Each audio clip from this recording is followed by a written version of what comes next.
വിവാഹേതര ബന്ധത്തിലുണ്ടായ കുട്ടിയുടെ അവകാശത്തിനായി അമ്മ കുട്ടിയുടെ അച്ഛന്റെ അനുമതി തേടേണ്ടതില്ലെന്ന് സുപ്രീം കോടതി. ഇത്തരം കേസുകളിൽ അച്ഛനെ കക്ഷി ചേർക്കേണ്ടതില്ലെന്നും കോടതി വിധിച്ചു. വിവാഹേതര ബന്ധത്തിലുണ്ടായ മകന്റെ അവകാശം ആവശ്യപ്പെട്ട് ഒരു സ്ത്രീ നൽകിയ ഹർജിയിലാണ് സുപ്രീം കോടതിയുടെ നിർണായക വിധി. കുഞ്ഞുണ്ടായെന്ന കാര്യം പോലും അച്ഛൻ അറിയില്ലെന്നും അച്ഛൻ ആരാണെന്ന് വെളിപ്പെടുത്തിയാൽ രണ്ടുപേർക്കും ബുദ്ധിമുട്ടുണ്ടാകുമെന്നുമായിരുന്നു സ്ത്രീയുടെ വാദം. അച്ഛൻ ആരാണെന്ന് അറിയുകയെന്നത് കുട്ടിയുടെ മൗലികാവകാശമാണെന്ന് കോടതി നിയമിച്ച amicus curiae Siddharth Luthra report നൽകുകയും ചെയ്തു. അമിക്കസിന്റെ ശുപാർശ അംഗീകരിക്കാതെയാണ് ഇത്തരം ബന്ധങ്ങളിൽ കുഞ്ഞിന്റെ അവകാശം അമ്മയ്ക്കാണെന്ന് ജസ്റ്റിസ് വിക്രംജിത്ത് സെന്നിന്റെ നേതൃത്വത്തിലുള്ള ബെഞ്ച് വിധിച്ചത്. കുഞ്ഞിന്റെ അച്ഛന്റെ അനുമതി തേടിക്കൊണ്ട് അമ്മ നോട്ടീസ് അയക്കണമെന്നാണ് രക്ഷാകർതൃ നിയമത്തിലെയും ഹിന്ദു ന്യൂനപക്ഷ രക്ഷാകർതൃ നിയമത്തിലെയും വ്യവസ്ഥ.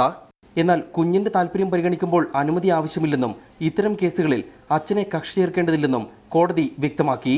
ഹർജി നൽകിയ സ്ത്രീക്കെതിരായ ഹൈക്കോടതി വിധി റദ്ദാക്കിയ സുപ്രീം കോടതി കുട്ടിയുടെ അവകാശത്തിനായുള്ള അപേക്ഷ കീഴ്ക്കോടതി വീണ്ടും പരിഗണിക്കണമെന്ന് നിർദ്ദേശിച്ചു. റിപ്പോർട്ടർ, ദില്ലി.